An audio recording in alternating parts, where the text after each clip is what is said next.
En este día quisiera que podamos analizar dos versículos muy conocidos. Carlos, a los que les llegan los mensajes, Carlos está de vacaciones, así que está disfrutando con Iri y uno de sus hijos. Y bueno, les manda saludos. Y su mensaje capaz que le llegó a muchos de ustedes, ¿no? Vamos a hablar sobre Romanos capítulo 12, versículo 1 y 2. Y un pasaje muy conocido, pero que es clave para poder tener una vida plena con el Señor, amándolo con todo el corazón, pero también extendiendo ese amor hacia otros, ¿no? Manifestando la imagen de Dios en esta tierra, algo que venimos hablando. Y tengo algunas preguntas muy básicas. Por ejemplo, ¿qué darías por conocer la voluntad de Dios para tu vida, ¿no? ¿Qué estarías dispuesto a realizar para vivir en ella? La voluntad de Dios es uno de los temas súper tocados, ¿no? Tanto en las predicaciones como en consulta. ¿Cuántos de nosotros le hemos preguntado, no sé, a nuestro discipulador o a alguien, che, ¿cómo conozco la voluntad de Dios para mi vida, ¿no? Algunos cuando éramos más chiquitos, otros más grandes. ¿Cómo hago? ¿Cuál es la voluntad de Dios para mi vida? Bueno, Dios nos habla en su palabra sobre su voluntad y yo quisiera sumar algunos comentarios respecto a este tema. Así que yo quiero que abras tu Biblia, Romanos capítulo 12. Vamos a leer versículos 1 y 2. Pero esta carta a los romanos es una de esas de las cuales los cristianos las deberíamos estudiar constantemente. Regularmente deberíamos estudiar Romanos. Ahí encontramos verdades tremendas sobre lo que Dios hizo, ¿no? Sobre lo que Dios es, sobre el Evangelio, sobre lo que Él ha hecho en favor nuestro. Y Pablo le va a escribir a una iglesia que no conocía, pero que realmente anhelaba poderles ver. Pero por una cosa o por otra, Pablo no podía llegar a este lugar. Es más, eso que lo imposibilitaba era que todavía había trabajo que hacer, había todavía terreno por llenar el Evangelio. Y esta carta, en los primeros capítulos, vamos a encontrar una descripción y explicación de todo lo que Dios hizo. Pero en los primeros capítulos podemos ver cómo Pablo explica que ningún ser humano tiene la capacidad y ninguno ha tomado la iniciativa para buscar a Dios, ¿no? En los primeros capítulos vemos eso y encontramos que ningún ser humano tiene la capacidad para acercarse a Dios por motus propios, ¿no? Es más, Romanos 3:23 va a decir, pues todos han pecado y están privados de la gloria de Dios. El apóstol explica que por naturaleza no hay ni ha habido ningún ser humano que tenga esta tendencia a buscar a Dios.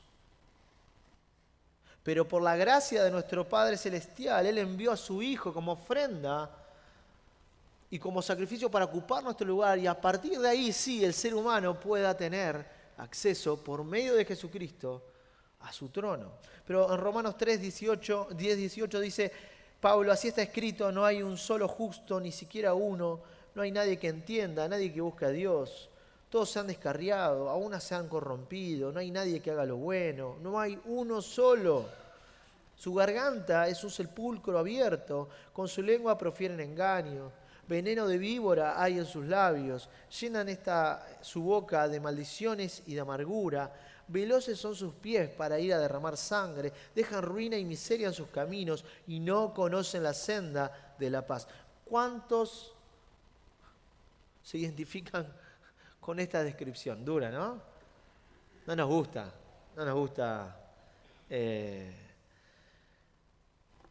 entrar en esta descripción, pero entramos en esa descripción. Y en la última parte dice, no hay temor de Dios delante de sus ojos. Pablo explica y mete a todos en la bolsa, ¿no? Desde los inmorales hasta los moralistas, inclusive los religiosos, todos están excluidos, privados de la gloria y de la presencia de Dios.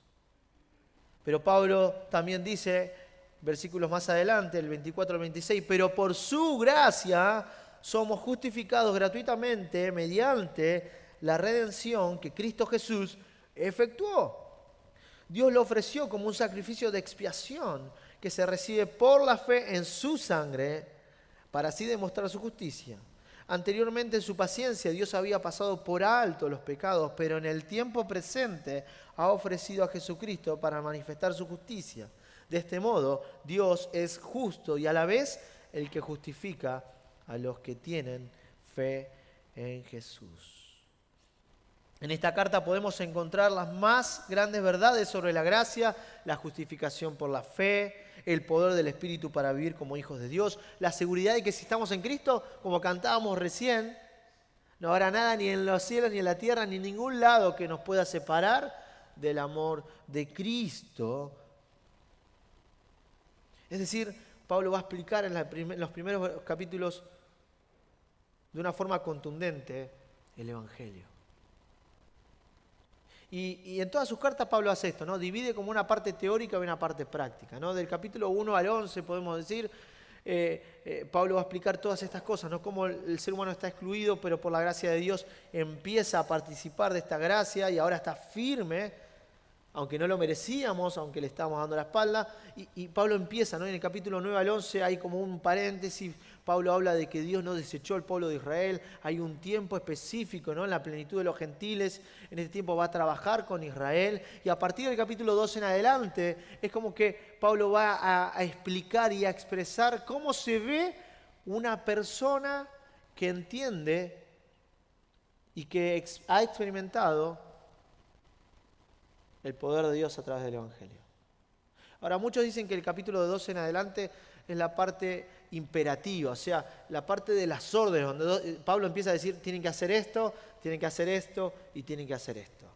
Nosotros estamos de acuerdo, pero hemos aprendido y podemos verlo desde este lugar, ¿no? Si nosotros entendemos estos capítulos del 12 en adelante, y explico esto porque es la base, que solamente son órdenes, podemos caer en creer que Dios solamente espera de nosotros que seamos personas buenas, que acaten órdenes que van y encuadran en una moral y una ética piola, ¿no? Una ética buena. Pero estos capítulos están súper conectados con los primeros. Si nosotros los separaríamos, caeríamos en el moralismo. Y eso no es lo que Pablo está diciendo. Pablo está diciendo, una vida que entiende el Evangelio se expresa de esta manera. Capítulo 12, capítulo 13, capítulo 14, capítulo 15. Y nosotros lo que vamos a ver es en base a ese concepto, ¿no? Es que Pablo da esas órdenes o esos imperativos. Y Dios quiere que su pueblo lo represente de esta manera. Que el reino de Dios se manifieste con personas que han sido cambiadas profundamente por la buena noticia de salvación.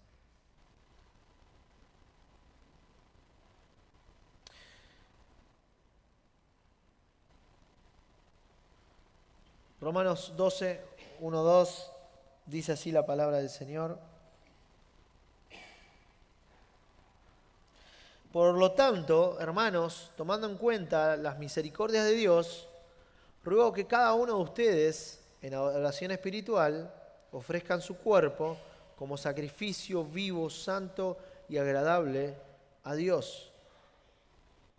No se amolden al mundo actual, sino sean transformados mediante la renovación de su mente.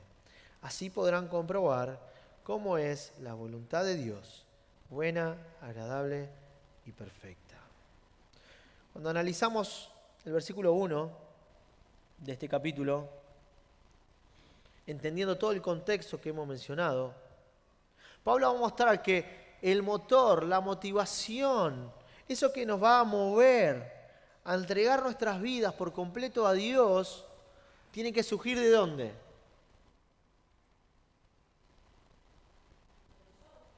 ¿De nosotros?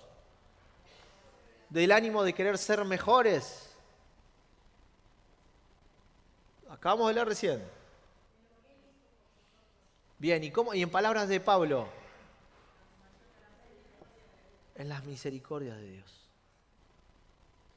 Pablo dice que la vida cristiana, la vida espiritual, la debemos edificar no sobre nuestros propios esfuerzos, no sobre buenas intenciones nuestras que pueda haber, sino sobre las misericordias de Dios.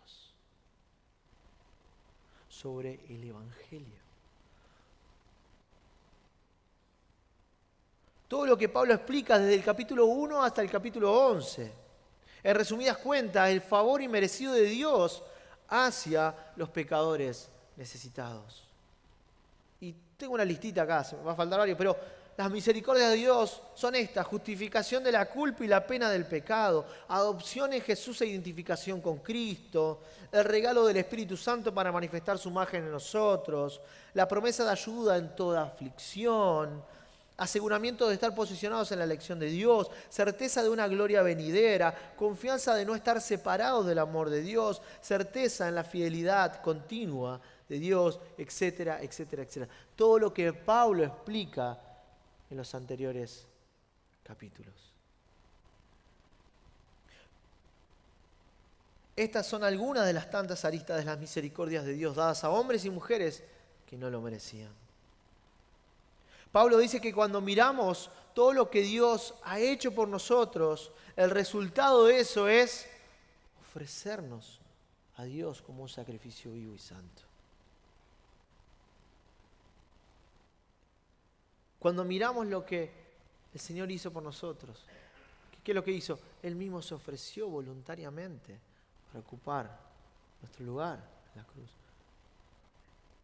En nosotros debería haber también esa expresión de amor, decir, yo me entrego por aquel que se entregó por mí. Yo me entrego por aquel que murió por mí. Yo me entrego por aquel que ha mostrado misericordia cuando yo no merecía misericordia. Cuando miramos su enorme amor, su bondad, todo lo que debería pasar en nuestro interior, es justamente expresar el amor nuestro hacia Él con una entrega profunda. Estas misericordias de Dios están presentes desde el Génesis hasta el Apocalipsis, inclusive antes de la fundación del mundo. Lo podemos ver y hemos estudiado Génesis, ¿no? Cuando aparecen Adán y Eva y erran y quieren tomar de su propia sabiduría, Dios no los excluyó, Dios les mostró misericordia, les dio una nueva oportunidad a la cual ellos abrazaron y aceptaron. Y aunque ellos se vistieron de hojas de higuera, ¿Dios qué hace? Dios muestra misericordia, le dice, sacate eso, que es figura de tu propia justicia. Yo te voy a tapar y te voy a cubrir con pieles de animales. Figura de lo que iba a pasar más adelante, ¿no? Justificación por fe. Y Dios muestra misericordia a Adán y Eva. Pero seguimos viendo en Noé, en los tiempos de Noé. Cuando leía Romanos, capítulo 3, pensaba en esta gente, ¿no? Personas que corrían a hacer el mal. En los tiempos de Noé la maldad abundaba, y Dios en su misericordia trajo el diluvio, trajo juicio, pero también trajo misericordia y guardó una familia. Y así podemos seguir analizando muchas otras historias y llegaríamos a la conclusión de que sin las misericordias de Dios, la humanidad no estaría aquí. Pero Dios fue mucho más allá de resguardar la humanidad, sino que por sus misericordias a Dios le plació poder compartir su gloria con nosotros, su presencia, su amor, su bondad. A todos aquellos hombres y mujeres pecadores que reconocen su necesidad, a ellos Dios le ha dado el privilegio de poder recibir su presencia, compartir su gloria. Y Dios es el mismo ayer, hoy, por los siglos de los siglos, y su misericordia se renuevan cada día. Por eso Pablo nos anima a enfocarnos y a no dejar de mirar las misericordias de Dios, entendiendo que cualquier otra motivación no va a ser suficiente para ofrecer nuestros cuerpos como sacrificio vivo y santo. Pablo viene escribiéndole a esta iglesia, él no escribe otro, pero Pablo le viene relatando todo el evangelio, todo lo que Dios viene haciendo, ¿no? Y en el capítulo 11 Pablo llega a un momento y dice, wow, todo lo que estoy viendo de parte de Dios es extraordinario. Cuánta gracia, cuánto amor. Y estas misericordias de Dios a Pablo lo impactan de tal manera que termina diciendo en el capítulo 11, 33, 36, qué grande es la riqueza, la sabiduría y el conocimiento de Dios. Pablo no puede creer lo que Dios hizo y lo que Dios es. Y termina diciendo, qué grande es esto. Es realmente imposible para nosotros entender sus decisiones y su camino. Pues ¿quién puede conocer los pensamientos del Señor? ¿Quién sabe lo suficiente para aconsejarlo? ¿Y quién le ha entregado tanto para que Él tenga que devolvérselo? Pues todas las cosas provienen de Él y existen por su poder y son para su gloria. A Él sea toda la gloria por siempre. Amén. Pablo no se puede contener. Al ver, al escribir, al imaginar y al experimentar las misericordias de Dios. Ahora, esta misma expresión, entiendo yo que Pablo piensa que debería tener cualquier cristiano que contempla a Dios y sus misericordias. ¿Cómo estamos respondiendo nosotros a las misericordias de Dios? ¿Qué es lo que genera en nuestro corazón ver y experimentar las bondades de nuestro Señor Jesucristo?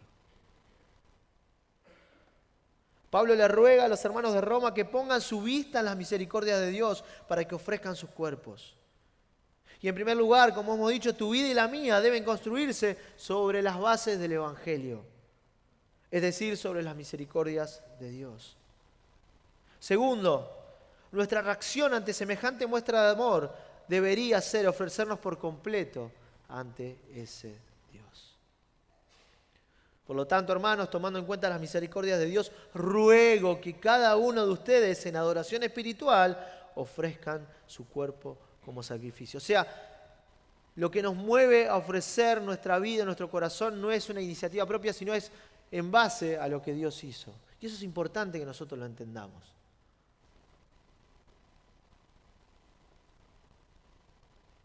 Porque las misericordias de Dios no cambian, pero mi corazón, mis intenciones sí.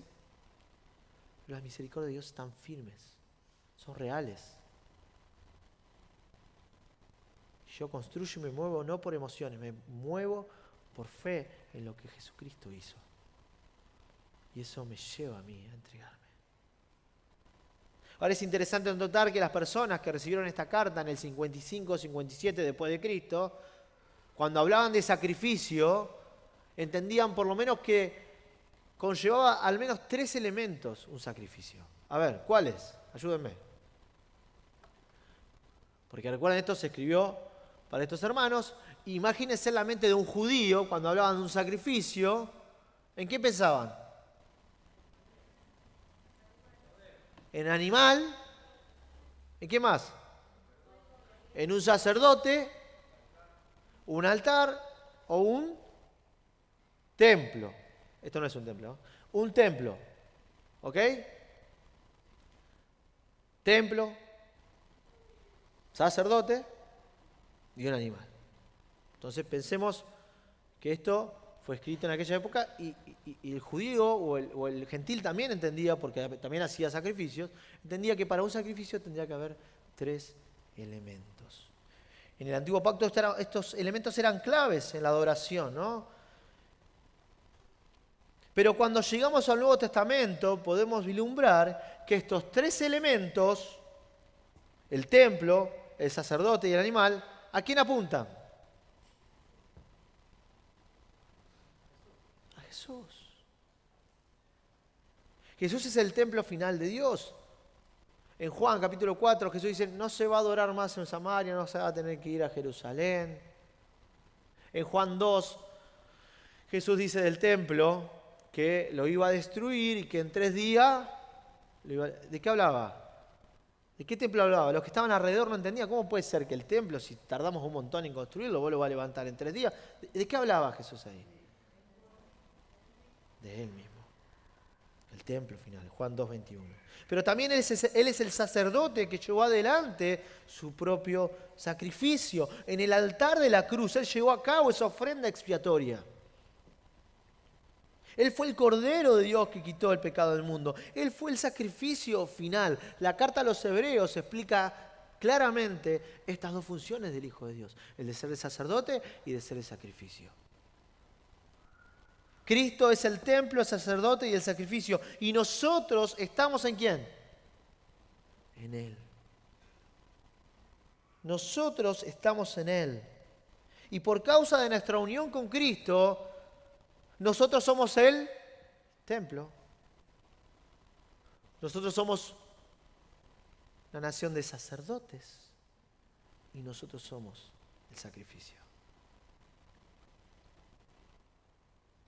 Primera de Pedro, capítulo 2, versículos 4 y 5, es como que Pedro se pone de acuerdo con Pablo, se mandan un WhatsApp y escriben más o menos lo mismo. Primera de Pedro 2, 4, 5 dice, Cristo es la piedra viva, desechada por los seres humanos, pero escogida y preciosa ante Dios. Al acercarse a Él, también ustedes, como piedras vivas con las cuales se está edificando, ¿qué? Una casa espiritual, templo. De este modo, llegan a ser, ¿qué? Un sacerdocio santo. ¿Para qué? Para ofrecer sacrificios espirituales que Dios acepta por medio de Jesucristo. Pablo usa una terminología similar a la de Pablo para decirles algo parecido de lo que leímos en Romanos 12. Somos el templo, somos los sacerdotes y somos el sacrificio. Y el apóstol ruega que nosotros también nos ofrezcamos voluntariamente a Dios. No un sacrificio para el perdón de los pecados, no, ese fue el de Jesucristo, ya está, único, final, para siempre. Pero sí, un sacrificio de entrega, de amor, de consagración a Dios, rindiéndonos por completo, reconociendo su señorío. Ahora, teniendo como base el ejemplo de Jesucristo, Pablo ahora apunta a nosotros también, a esta nueva comunidad multiétnica que sigue el ejemplo de su Salvador. El sacrificio que Dios nos pide no es ya de animales, sino de nosotros. Personas que estábamos destinadas a la muerte, pero gracias a la obra de Jesucristo, Él nos dio vida. Alguien dijo que si el Hijo de Dios murió por mí, entonces lo menos que puedo hacer es vivir para Él. Sacrificio vivo y santo. Cuando concentramos nuestra atención a la misericordia de Dios, no podemos olvidar que fuimos rescatados con un propósito. Un propósito santo, diferente, distinto a los demás. Y Dios desea que vengamos a Él con esa actitud.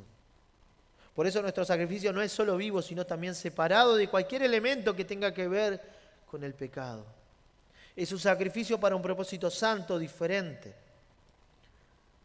la cual su finalidad es glorificar a Dios. Ahora, ¿con qué regularidad el cristiano debe ofrecerse al Señor como sacrificio vivo y santo? ¿Con qué regularidad? ¿Cada vez que venimos los domingos? ¿Cuando vamos al grupo familiar? ¿Cuando nos toca el sábado la reunión de jóvenes? En palabras de Jesús, Lucas 9:23 dice, dirigiéndose a todos, declaró, si alguien quiere ser mi discípulo, que se niegue a sí mismo, tome su cruz cada día y me siga. Porque el que quiera salvar su vida la perderá, pero el que pierda su vida por mi causa la salvará. Cada día debemos ofrecernos al Señor como un sacrificio vivo y santo, movidos por las misericordias de Dios, movidos por el Evangelio. Nuestro acto de adoración más profunda y significativa es este. No solo lo que hacemos los domingos, sino lo que hacemos cada día.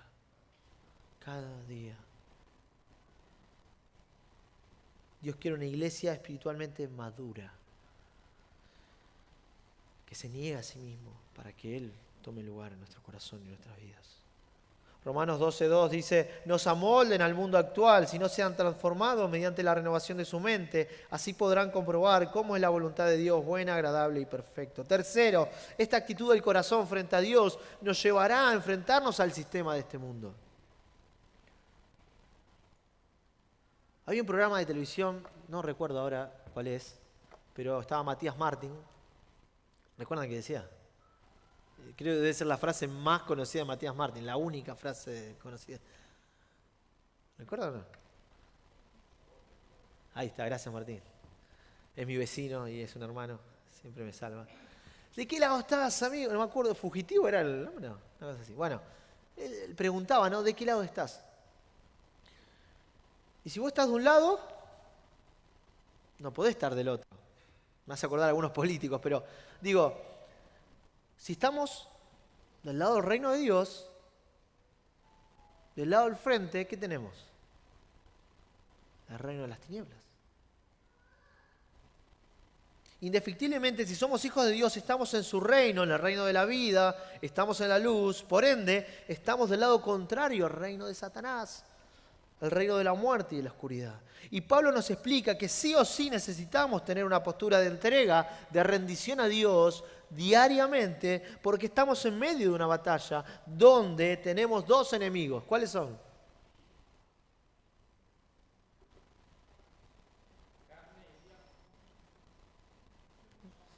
Enemigos internos y enemigos externos. ¿Están de acuerdo conmigo? Con la palabra, no conmigo. Entonces Pablo entiende esto y conoce las artimañas de Satanás.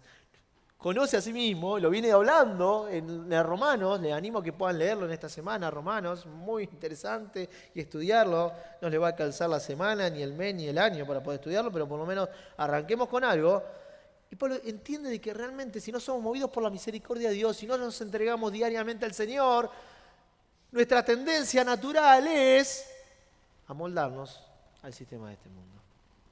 Y no solamente nuestra tendencia, sino que hay todo un sistema ideado para que vos y yo caigamos en la trampa del enemigo. ¿De qué? De manejarnos de la misma manera que se maneja el mundo. Y venimos diciendo desde hace tiempo de que Dios nos puso en esta tierra como representantes de su imagen para manifestar ¿qué? Su amor, su sabiduría, etcétera, etcétera. Y Pablo dice, si ustedes no se enfocan en las misericordias de Dios, si ustedes no se entregan diariamente, van a caer fácilmente en la trampa del enemigo. Y es amoldarse a los parámetros, a los valores y a los principios que tiene este sistema, mundo. Somos representantes de Dios en la tierra, llamados a gobernar. Ahora, ¿cómo lo hacen sus hijos? ¿Usamos las mismas formas que lo hace este mundo, sus gobernantes? Imponiendo sus ideas y posturas, ejerciendo dominio y autoritarismo, intentando prepotear a los demás con ideas y pensamientos. Claro que no. El reino de Dios es justicia, paz y gozo, donde predomina el amor, donde seguimos la actitud que tuvo Cristo Jesús de ser mansos y humildes. El reino de Dios no es de este mundo, es decir, que no se maneja con los mismos valores. Pero el problema aparece cuando no tenemos esta actitud de entrega diaria al Señor. Y aclaro, para aquellos nuevos, cuando hablamos de mundo, van a encontrar y dicen, pero yo conozco un pasaje bíblico que dice en Juan 3:16 que Dios amó al mundo. Y ahora vos me estás diciendo que el mundo no tiene nada que ver con Dios. Bueno, depende del contexto en donde nos encontremos. La palabra mundo, en el griego, tiene distintas acepciones, ¿no? Cuando en Juan aparece, palabras de Jesús, que Dios amó al mundo, ¿no? De tal manera amó Dios al mundo que entregó a su Hijo, está hablando de las personas. Pero en este contexto Pablo habla del mundo y hace referencia a un sistema satánico, demoníaco, que sistemáticamente está queriendo atacar a los hijos de Dios, pero también trabaja para que aquellos que no conocen al Señor sigan cegados. ¿Se entendió? Por eso Pablo inmediatamente después de animarnos a rendirnos al Señor por la misericordia de Dios nos indica que no debemos amoldarnos a los parámetros del mundo. Pero Israel, Dios es poderoso, Él es luz y donde hay luz no hay tinieblas. Sí, todo bien, pero nosotros nos dejamos de ser humanos. Y si no hubiera existido el riesgo de que la iglesia no tomara forma de mundo, Pablo no lo hubiera dicho. ¿A quién le escribe Pablo? ¿Al mundo o a la iglesia?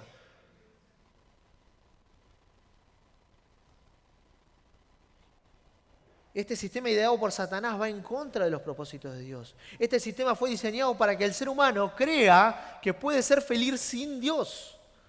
Algo que jamás va a suceder. Segunda de Corintios 4:4 dice, el Dios de este mundo ha cegado la mente de estos incrédulos para que no vean la luz del glorioso evangelio de Cristo, el cual es la imagen de Dios. Hay todo un sistema organizado, hermanos, que nosotros nos vemos, que es espiritual, y Efesios capítulo 6 habla de esto, organizado para que las personas no puedan ver la belleza de Cristo. Y el apóstol no solo nos dice que no debemos amoldarnos, que sería algo así como, ¿quién hace tortas? Yo sé que Seba hace tortas, por ejemplo. El pastor Sebastián hace tortas, ¿o no? Bueno, de vez en cuando. Yo probé algo tuyo. Bueno. No escuché. Bueno, no importa. La cuestión es que, yo para no ser machista, ¿no? Dicen, las mujeres hacen tortas. No, bueno. Hay hombres que hacen tortas también. Martín también hace tortas. Acá la mujer me dice. Ahora, ¿usamos moldes o no? Y ahora, yo he visto, mi mujer tiene unos moldes no sé si son no son de plástico, pero de silicona, de formas de corazón, de formas de animalito. Hay de todo, ¿o no? Y la idea de Pablo es esa, ¿no? Es como cuando un líquido o una gelatina o metes algo y toma la misma forma, ¿no? Un corazón, qué lindo, ¿no? Pablo está diciendo eso. Ojo, porque si realmente no estamos atentos, si no entregamos nuestra vida al Señor, fácilmente vamos a acomodarnos a ese molde que está diseñado para alejarnos de Dios. Pero no solamente dice, tengan cuidado, sino dice, pero tengan una actitud activa, proactiva en cuanto a esto. ¿Y qué es? Sean transformados por la renovación de nuestro entendimiento. Cristo murió para librarnos de este mundo. El mundo ha sido crucificado para nosotros y nosotros hemos sido crucificados para el mundo. Sería una absoluta contradicción por parte del creyente coquetear o amar al mundo. ¿Qué dice Santiago de esto? No, Juan. Todo el que ama al mundo, ¿qué es? Enemigo de Dios. Y los cristianos no somos de este mundo, como Cristo tampoco es de este mundo. Pero sí somos enviados al mundo a testificar que sus obras son malas y que la salvación está disponible por parte de Jesucristo. Ahora, ¿cómo logramos esto? ¿Cómo logramos renovarnos? Dijimos, mirar las misericordias de Dios, rendir nuestras vidas en base a lo que Dios hizo y lo que Dios es, para que no caigamos en la trampa del enemigo y seamos moldeados al sistema y a los valores de este mundo. Pero todo eso, sin la renovación de nuestro pensamiento, nuestra mente, queda vacío. El Evangelio no es no es eso. Es sí a Dios. Es sí a sus bondades. Pero estamos en una actitud y una posición de alerta, ¿no? ¿Cómo logramos esto? Bueno, el ofrecerse como sacrificio vivo y santo conlleva el anhelar y llevar adelante todo tipo de actos que colaboren y estimulen al crecimiento espiritual. Es decir, un deseo ardiente de querer conocer más a Dios. Porque vinimos con una cosmovisión del mundo que está empapada de egoísmo, de soberbia, de maldad, etcétera, etcétera. Y justamente lo que colabora para que empecemos a pensar y luego vivir como Dios planeó, tiene que ver con una disposición a reconocer que esas formas con las cuales nosotros veníamos son obsoletas, no son aplicables al reino de Dios. Y durante toda la Biblia vemos estos contrastes, ¿no? La sabiduría humana, la sabiduría de Dios. Los valores del reino de los cielos y los valores del reino de las tinieblas.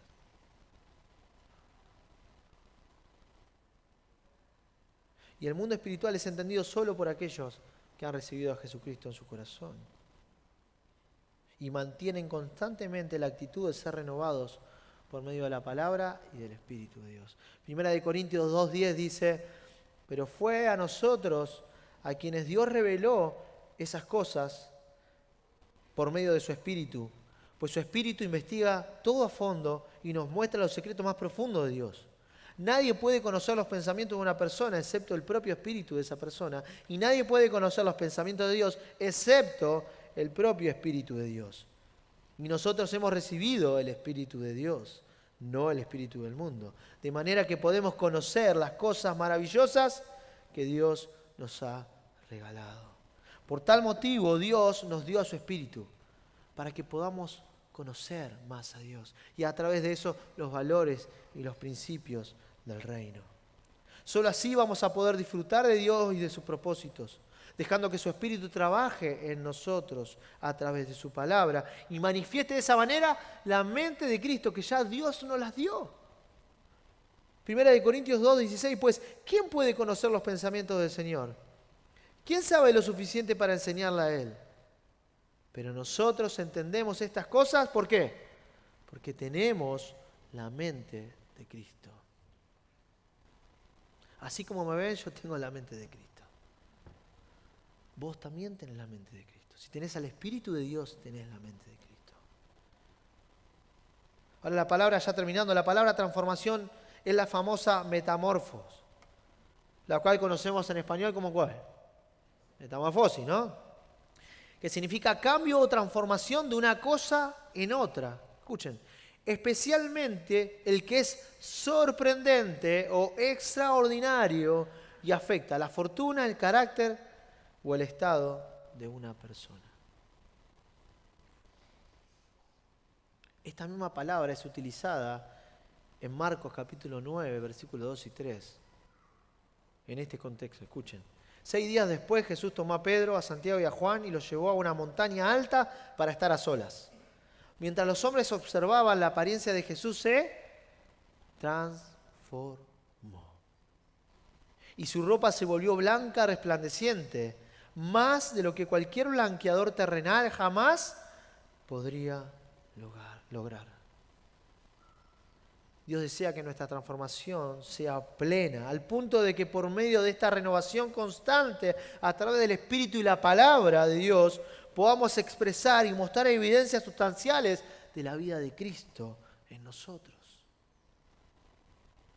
Pablo lo explica de esta manera en 2 Corintios 3:18, pero todos nosotros, con el rostro descubierto, contemplando como en un espejo la gloria del Señor, estamos siendo transformados, la misma palabra, en la misma imagen de gloria en gloria, como por el Señor, el Espíritu. Pablo dice, renuévense. A través de la palabra de Dios, a través de exponernos a su palabra, el Espíritu va a ir trabajando en nosotros, manifestando la mente de Cristo. Ahora, muchos de nosotros vivimos buscando y anhelando constantemente conocer la voluntad de Dios. Pasamos horas, días, meses, años preguntándole a Dios, Señor, ¿cuál será tu voluntad para mi vida? Tendré que ir, tendré que quedarme. ¿Con quién me caso? ¿Con esto? ¿Con lo otro? ¿Hago este negocio? ¿No lo hago?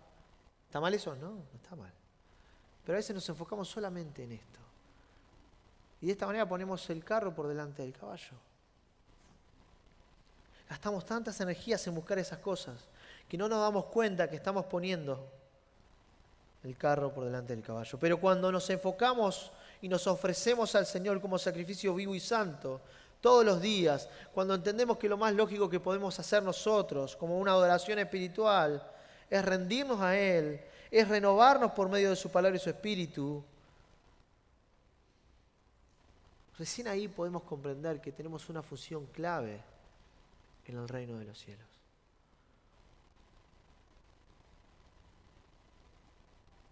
Es ahí que tenemos luz para poder tomar decisiones con la sabiduría que viene del cielo. Es ahí que podemos comprender que todos los recursos que tenemos, Dios nos los dio para extender el reino de Dios, para ser de bendición a otros. No para nuestro reino individual solamente. Somos felices y completos solo cuando nuestras vidas están rendidas a Dios.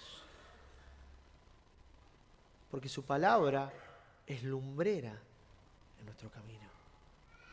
Abre nuestros ojos espirituales para que podamos ver como Dios ve. Abre nuestro corazón para que podamos sentir como siente el corazón de Dios. Solo y cuando estamos rendidos a Él. Solo y cuando nos enfocamos en las misericordias de Dios. Solo y cuando tenemos el discernimiento de entender que estamos en una batalla, que si nos amoldamos al modelo y al sistema de este mundo, estamos retrasando el avance del reino de Dios.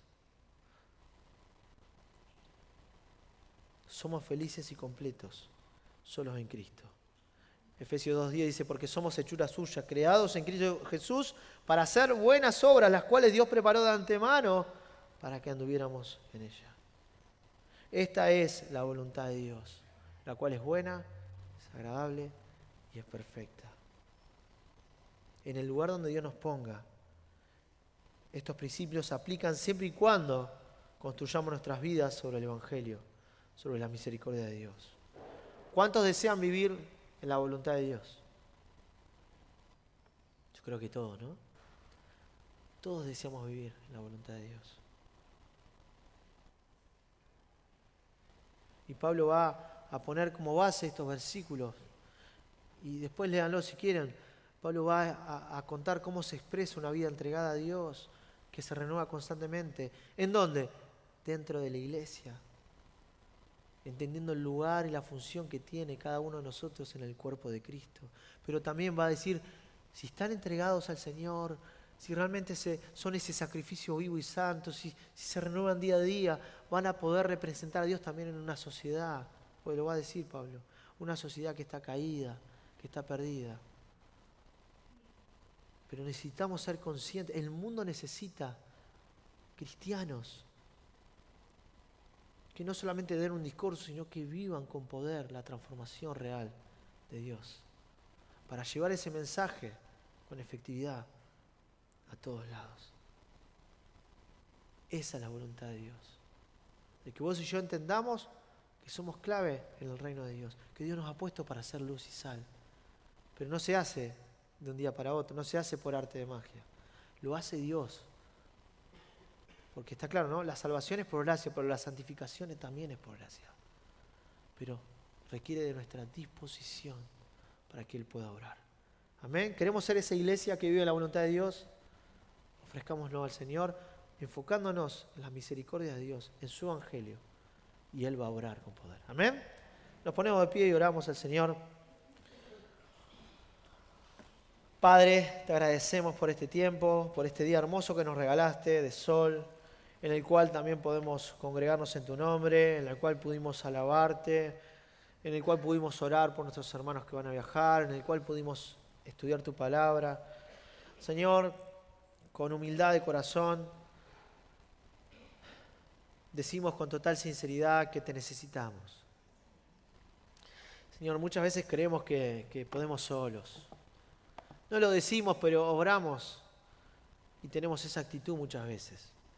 Señor, ayúdanos a que a través de tu palabra vos puedas hablarnos a lo más profundo de nuestro corazón y hacernos entender de que si no fueran por tu misericordia estaríamos perdidos, Señor. Que si no fuera por la guía de tu Espíritu, Señor, estaríamos realmente divagando por todos lados. Señor, abrí nuestros ojos para poder ver de una manera como nunca la hemos visto la belleza de Cristo, el Evangelio, tu misericordia, Señor. Sabemos que si nos enfocamos en ellas, nuestras vidas, el resultado de todo eso va a ser una vida entregada a ti, con el deseo ardiente de conocerte más y de darte a conocer. Señor, ayúdanos a que seamos una iglesia que no se amolda a este mundo, sino que se renueva constantemente a través de tu palabra y tu Espíritu, Señor, para poder vivir en tu voluntad, que es agradable, que es buena y que es perfecta. Señor, ayúdanos a ser sabios, ayúdanos, Señor, a tomar de tu sabiduría que está ahí, Señor, para que nosotros podamos abrazarla y que podamos realmente representarte en esta tierra, Señor, haciendo tu voluntad, así como lo hizo Jesús, Señor, viviendo y haciendo tu voluntad, Señor. Queremos llevar fruto, Señor, mucho fruto. Queremos extender tu reino. Queremos realmente dar gloria a tu nombre. Señor, queremos ser usados por vos, Señor. Esa es nuestra oración, esa es nuestra disposición. Guíanos, Señor, y sabemos que vos lo vas a hacer. En el nombre precioso de Jesús. Amén y amén. Dios te siga bendiciendo. Saluda a alguien que no conozcas y nos vemos, Dios mediante, la semana que viene.